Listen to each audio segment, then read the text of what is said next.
आइए आज हम अरबी ज़बान में अलिफ बे ते से पढ़ने की कोशिश करते हैं और उसको सीखते हैं, क्योंकि हम जिस तरह से पढ़ते हैं वो हमारा उर्दू का अपना तरीक़ा है और वो तरीक़ा हमारा उर्दू का अरबी के लिए मुनासिब नहीं है।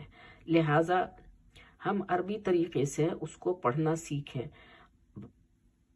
भारत और पाकिस्तान में या बांग्लादेश में अक्सर मदरसों में हरूफ तहज्जी के कुछ नामों को पढ़ने का मुरव्वज तरीक़ा कुछ इस तरह से है कि वो पढ़ते हैं अलिफ बे ते।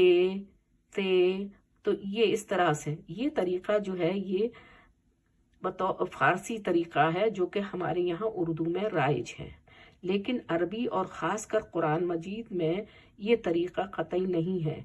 इसको मजहूल तरीक़ा कहा जाता है।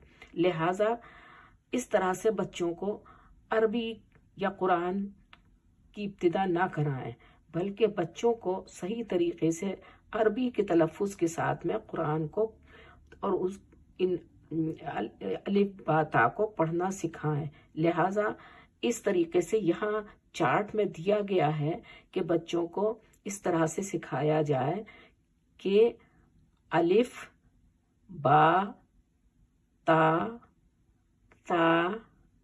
जीम हा खा दाल रा ज़ा सीन शीन सौद दौद तो ज़ो हाइन ग़ाइन फा क़ाफ काफ लाम मीम नून वाव हा हमज़ा या। तो इस तरह से हमें इन्हें पढ़ना है और जहाँ पर के मद दिया हुआ है उसको लंबा करके पढ़ना है। जैसे जीम, हमारे यहाँ जीम पढ़ के छोड़ दिया, नहीं, जीम दाल सीन, इस तरह से मद के साथ में उसको लंबा करना है। तो पहले हम इसके ऊपर प्रैक्टिस करें। और इसके अलावा क्या है कि हमारे यहाँ दाल और जाल को जाल कहते हैं, नहीं वो गलत है। दाल हल्की सी दा की आवाज आएगी, दाल। इसी तरीके से सौद को हमारे यहाँ साद कहते हैं, साद सीन यानी आगे के दांतों से निकालती हैं, वो गलत है। सौद जरा सा हवा को अंदर जाए दांतों के बीच में और उसके बाद में निकाला जाए ताकि उसकी आवाज मोटी और भारी हो। इसी तरीके से दौद को पूरा मुंह भर के निकालना है और उसको मद के साथ में निकालना, दौद।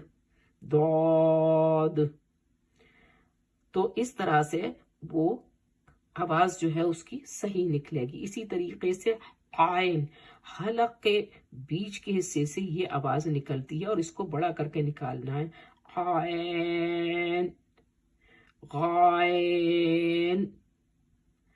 ठीक है। इसी तरीके से ऑफ, पूरा मुंह भर के निकालना है, ऑफ। इसी तरीके से हल्की आवाज के साथ में काफ, फिर लाम, क्योंकि इसके साथ में अलिफ भी लगा हुआ है, लाम। फिर उसके बाद में मीम,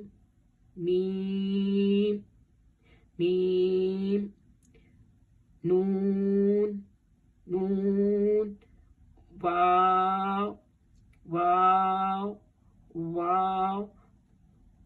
तो इस तरह से हमें इसकी प्रैक्टिस करनी है। आगे है हा। ये हा जो है इसकी आवाज का वाइब्रेशन हमारे चेस्ट में होना लाजिम है। अगर इस हा का वाइब्रेशन हमारे चेस्ट में नहीं होता है, इट मीन्स के ये सही अदा नहीं हो पाया, इसलिए भारी आवाज में हा ہا، ٹھیک ہے.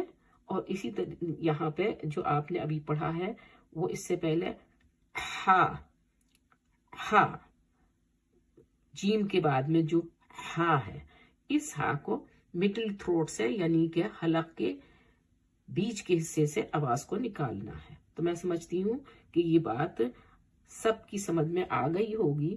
چاہے جو بھی کوئی اس کو سمجھنا چاہے اور سیکھنا چاہے اس طرح سے بالکل شروع سے ہم سیکھیں گے تبھی قرآن صحیح ہو سکتا ہے. ادروائز وہ غلطیاں ہماری آخر تک پھر رہتی چلی جائیں گی. اس لیے پہلے ان کو صحیح کرنا ہے اور صحیح کر کے پھر اس کے بعد میں ہم آگے بڑھیں گے انشاءاللہ تعالی. اوکے.